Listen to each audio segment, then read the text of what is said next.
Clifford, the Small Red Puppy by Norman Bridwell. Hi, I'm Emily Elizabeth, and this is Clifford, my big red dog. Yesterday, my friend Martha said, "I got my dog from a fancy pet store. Where did you get yours?" So, I told her how I got Clifford. When I was little, I lived in the city. I didn't have a dog. One day, the man down the hall called us. His dog had puppies. He wanted to give me one.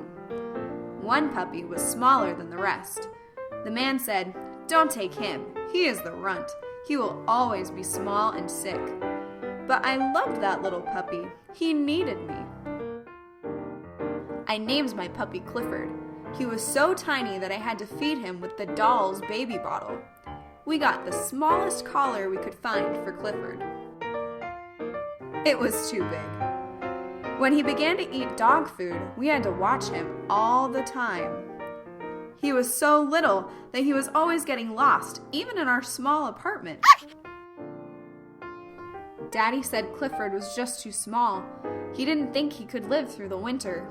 I was very sad.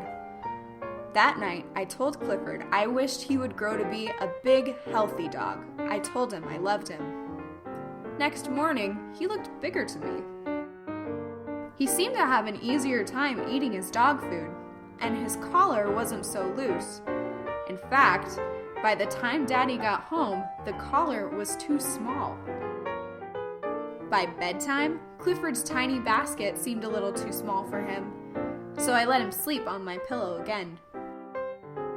That was a mistake. Next morning, Mommy thought Clifford looked different. Daddy said, "I think he is growing." I decided to take Clifford for a walk. At the corner, I saw a big dog coming. I knew I should pick Clifford up so the big dog couldn't hurt him. I shouldn't have worried. Clifford really was growing.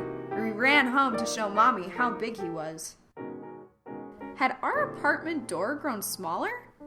Daddy couldn't believe it. We put Clifford in the garden to sleep that night. In the morning, the lady upstairs called us. It was about Clifford.